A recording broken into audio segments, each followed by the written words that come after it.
Sup Shredders, my name is Logan aka Spiderhands and welcome to an SP Reviews where today we'll be checking out a track from an act named Vox-Atlas titled Fate. And if we switch over to here, we have ourselves the track on the screen on YouTube and we're going to listen through it from start to finish and we're going to hear what we think.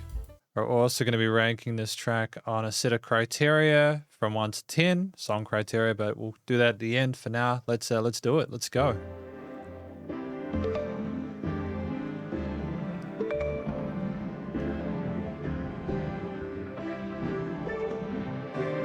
I do appreciate the spacey aesthetic of the synths and stuff like that.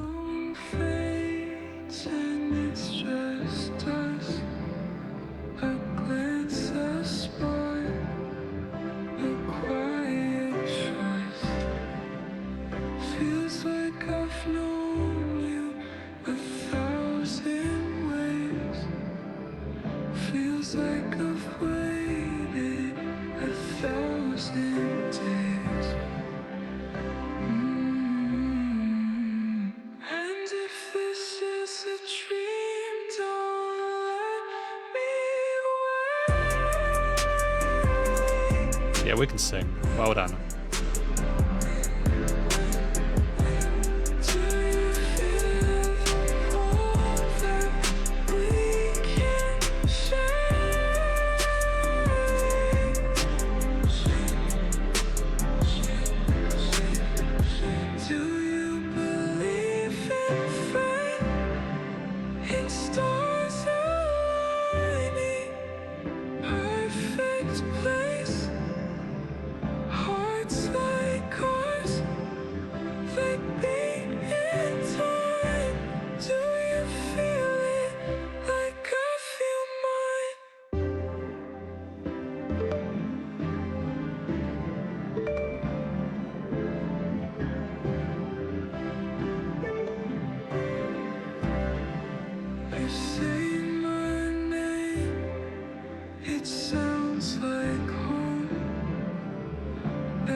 These breaks.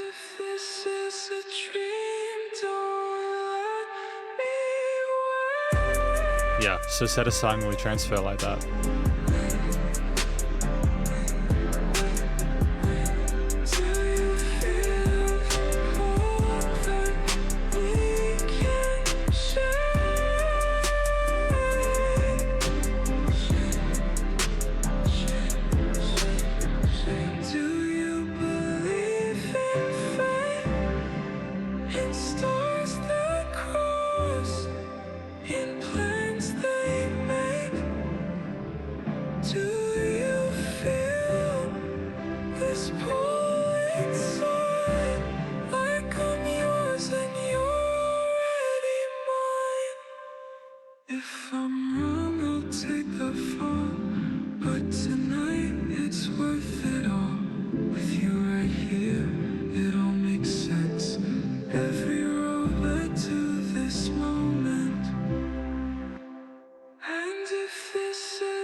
I mean, the composition isn't super complicated.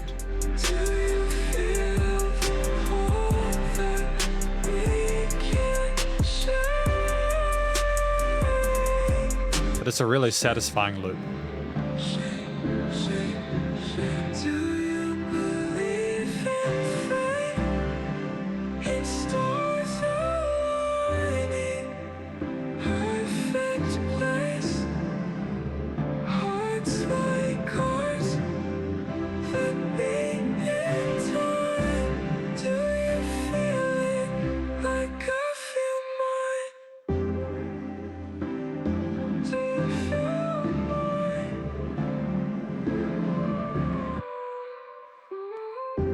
Nah, well done. That's awesome, man.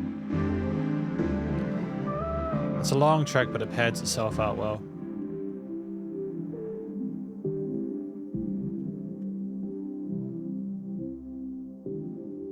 Great use of dynamic range here for this finish.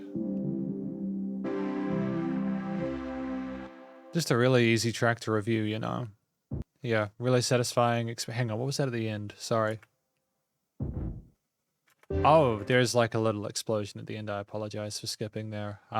Yeah, I've got a lot of love for this song. I'm going to talk about it more in the conclusion, just going to figure out the score. We'll be back in a moment. See you soon. Because welcome to the conclusion, my review of this track from an act named Vox-Atlas titled Fate. Now, what do I think this track is about?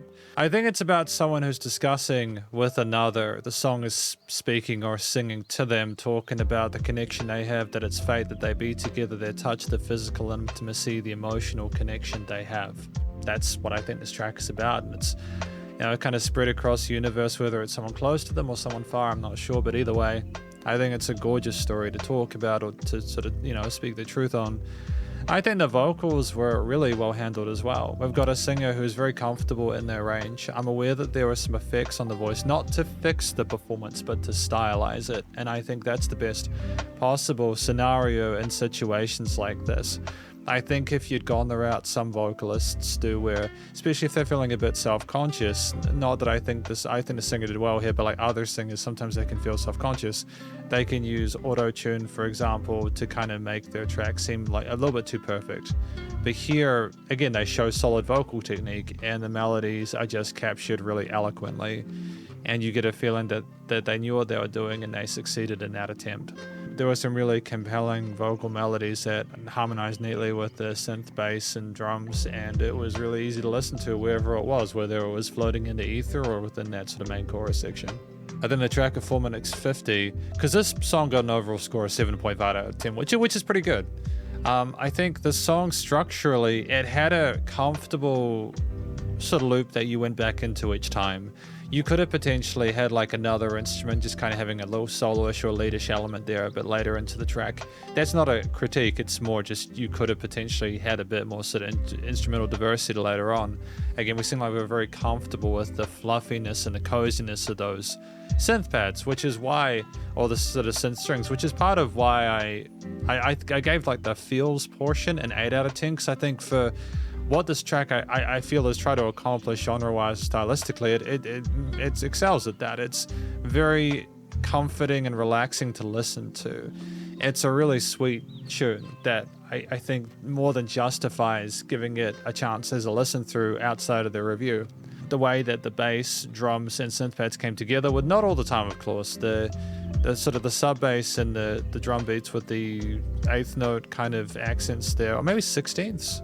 Yeah, mixture of 8th and 16ths with like the cymbals, kicks, and snares were effective, and they added a bit of dynamic range and added extra intensity and oomph in those louder parts there, the bass resonating with the root notes of those pads.